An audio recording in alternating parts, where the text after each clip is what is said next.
Okay. This is a palliative care advisory group, and we got started in August of 2000 when we were a planning group. And after our palliative care program got started here, and we got our medical director, Carl Alexander, we turned into the palliative care advisory group, and we meet every second and fourth Thursday to just go through all kinds of events that have happened for a period of 2 weeks around palliative care here at the medical center. So we're glad to have you here. Thank you. If we could just go around the table and say who we are and what we do. Linda. Lynn, we'll start with you.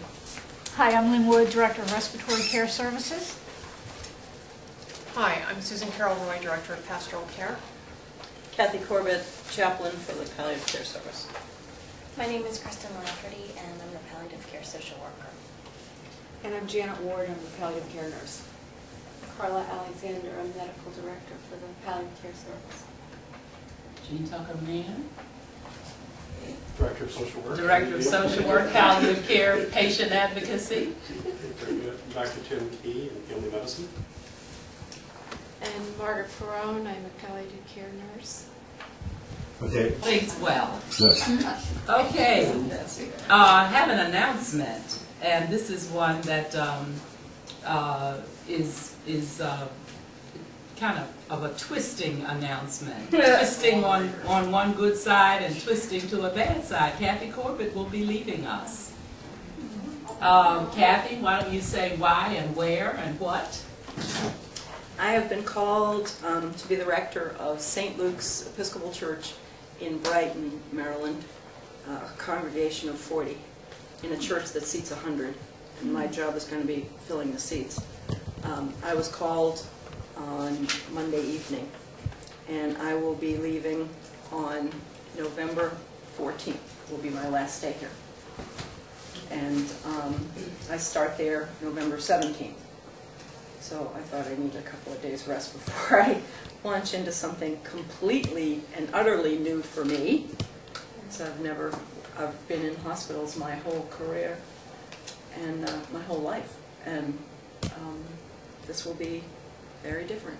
So why don't we just move right into the team discussion, and our case or cases today will sort of deal with the issue of dying, how we manage with patients and with families, and some of the issues that are addressed. And open up, Jen. Right now we have about 13 patients, which is a relatively quiet week for us. Last week and the week before we had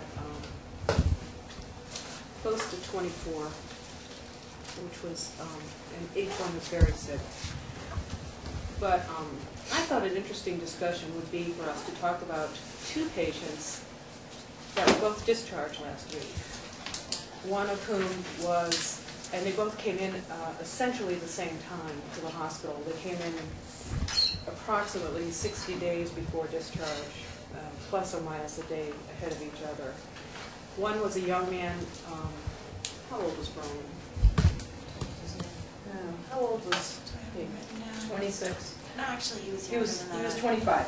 25-year-old with pancreatitis. And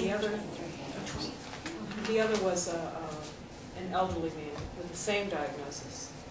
And we got the referrals pretty much at the same time. And it was a good example of people who were actively being cared for, hoping for full recovery, but had a devastating illness and were devastatingly ill. And the younger man was just discharged last week to a rehab center and is slowly but steadily improving. The older man, unfortunately, last week died. So, and it was very telling and rewarding and meaningful, I think, for all of the team to work with both of those families and simultaneously ride the storm, what I call riding the storm with them. In fact, both patients, this is unusual, were in the same unit, and the families of both patients got to know each other and even supported each other, which we, of course, encouraged and liked. So I thought that was pretty parallel situation for what we do day in and day out, helping patients and families come to grips with often a new diagnosis and or at least a guarded prognosis, if not a poor prognosis, and see their ebb and flow of dealing with that as the system tries to do, and as patients have good days and bad days, or good hours and bad hours. But those two cases together really demonstrate what we call palliative care now, because they both had the same diagnosis. And the only real difference is that one was older and one was very young. And so the young person lived through the problem and the older person didn't. And so, but we were actually giving supportive care to the younger patient and his family, and then more like end-of-life care to the, to the older man. And that's such a perfect demonstration of what we think of as palliative care, to support illness throughout and also at the end of life.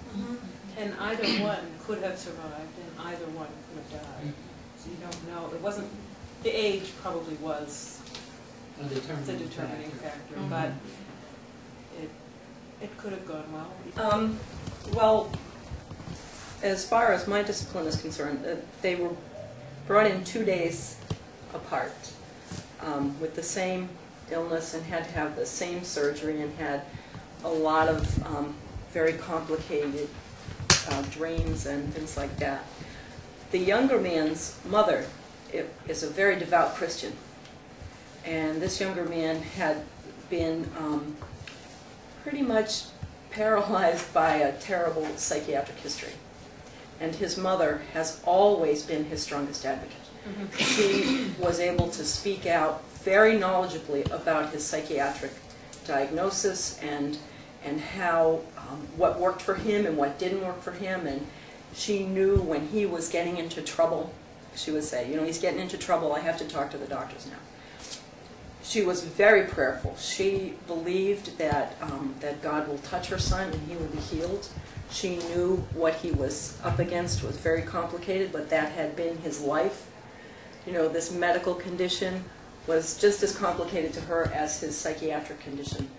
And she was going to support him through that, and was always there on rounds and telling the doctors what they needed to do. Part of the work that I did with Mr. H was, with Mrs. H, excuse me, was really just helped to kind of move her along in the process in her understanding of what was going on. She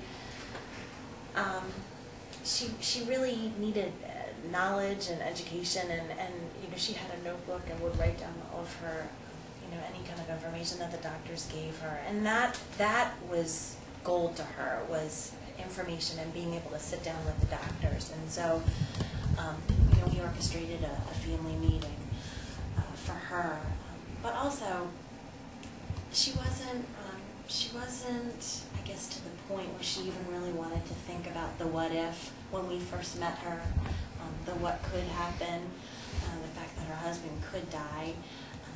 So, it was important for us as a team to kind of be with her where she was. And I think that's why it was so good to have this other woman, Mrs. K, I guess, to support, because they were the caregivers together. Sometimes it's so hard for us to be on our side, the staff side.